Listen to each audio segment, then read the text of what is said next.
Hi everyone, this is Teacher Hannah, and today I'm again going to be talking to you about writing a lab report.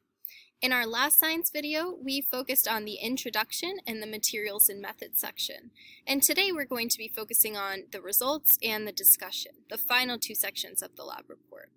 Now remember that writing a lab report is a 9th grade competency, and it's a good skill for any science student to have, so make sure that you watch this video and answer the quiz that goes with it on your Google Classroom. Oh, and I almost forgot, I have a special guest today. This is my dog, Hadia. She's going to be helping me to teach you how to write a lab report. Oh wait, just kidding. Actually, she's a dog, and she doesn't speak English. So I guess it'll just be me. Alright, let's get started. So if you remember from last time, the experiment that we're using as an example in this video is an experiment where we're trying to investigate, will a flower change color if it is put in different colored water? Now, these were the materials that we used in our last video when we set up the experiment. We needed 4 beakers or cups, 4 white flowers, 3 different colors of water. We chose red, green, and blue, and 1 beaker of clear water to use as our control. The steps that we took in order to do this experiment were basically we set up 4 cups. So we had 1 cup with red water, 1 cup with green water, 1 cup with blue water, and 1 cup with clear water. We then put a couple of white flowers into each of the cups, and then I waited a couple of days and made some observations. So here is my observation table. You can see what I observed every 12 hours, and I observed the cups for a total of 3 days, which was 72 hours. So take a minute now if you'd like to pause the video and kind of take a look at all these different observations and see what you can kind of synthesize from all of this information.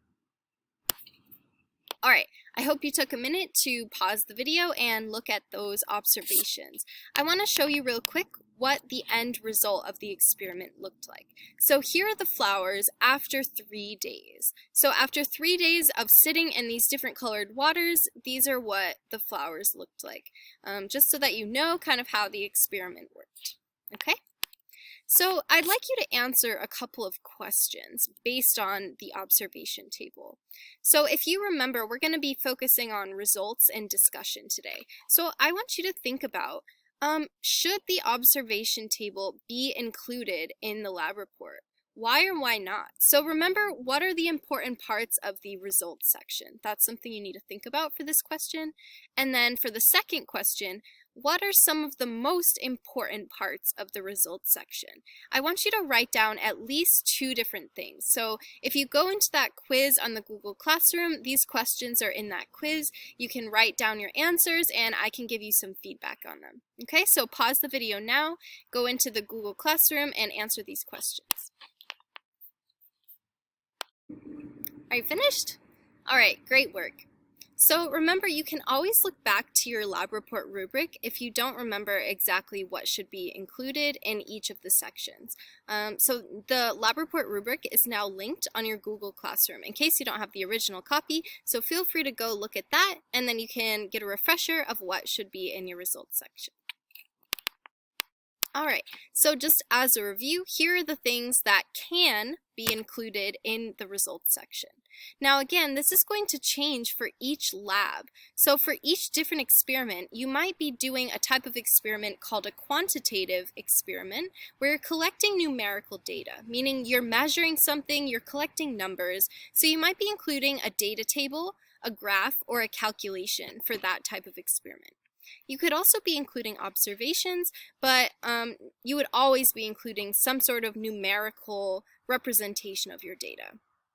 Now, if you were doing an experiment where you're collecting qualitative data, which means descriptive data, you're not necessarily going to have those types of data representations. You're most likely going to have observations, and you could have them in either a table format or a paragraph format. It depends on your preference. So this is what we did in our flower experiment, and I chose to represent my data in a table because I thought it was easier to see and understand. But I could have also written it in a paragraph if I wanted to. So that is up to you.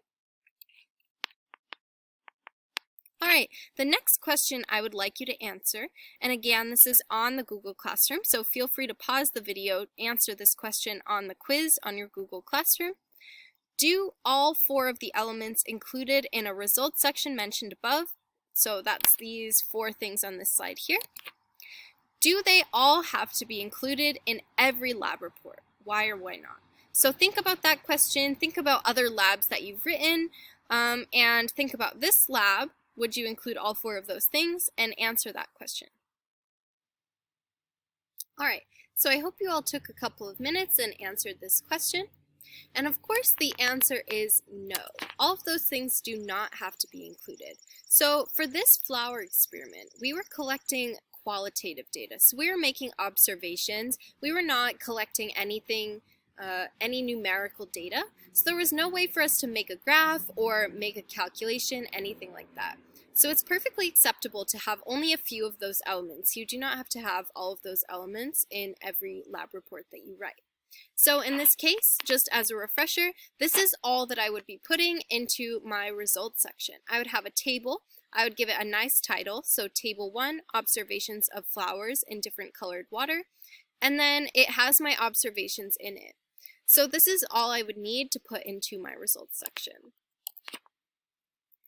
All right, so it's time to move on to the discussion section. So remember, the discussion is both the most important and the most challenging part of the lab report. This is because it's where you're going to be synthesizing all of your data. You're going to be drawing conclusions, and it's really important for your reader to understand kind of like, what is the result of this experiment? What did you find out? So I want you to take a minute, answer the question on the screen.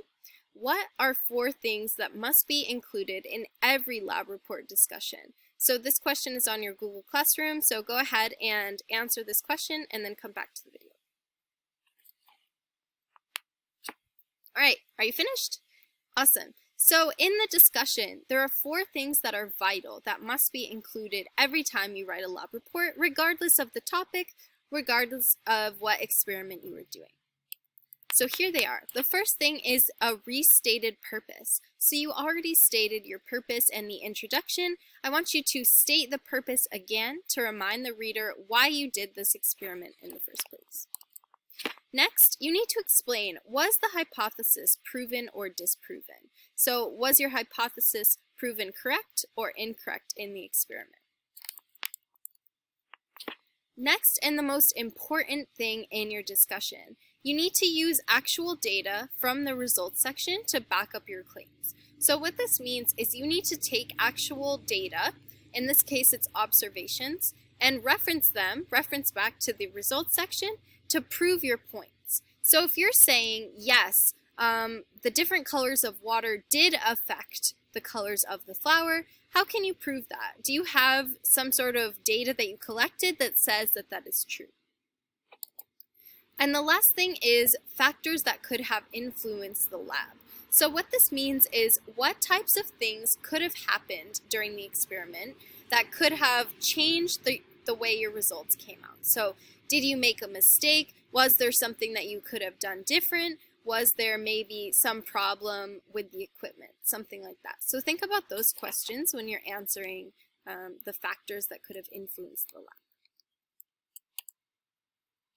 All right, so it's your turn to write a discussion. What I'd like you to do is pause the video, go into that Google Classroom quiz, and there's a section at the bottom where you can actually write a discussion for the flower experiment. So a few tips before you do that. So remember, you should have already written a hypothesis if you did the last video and the quiz that went along with it, because you already wrote an introduction. So that should be the hypothesis that you're either proving or disproving. However, if you did not do that, you can do it now and then come back to this video after. Another thing is, remember, factors that could have influenced the lab, there's something every time. So it doesn't have to be that you're only looking for mistakes that you made in this experiment.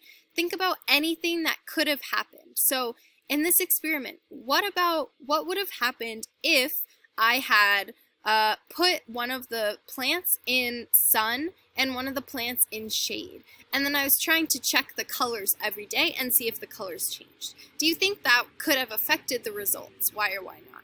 So think about anything like that that could have an effect on your results. All right, finished? Awesome. So now that you've completed all of these steps, you are finished writing an entire lab report. Just about. You didn't write the whole results section, but close enough. So awesome job, everyone. Remember that this is a really important skill, especially if you're a 9th grader. It's really important that you practice it now while you have plenty of time so that when it comes to the beginning of the year, you're ready to take your assessments and to move on to the next grade. Okay, so thank you so much for watching today. Thank you for listening, and I'm excited to see you next time with a new topic. Bye, everyone.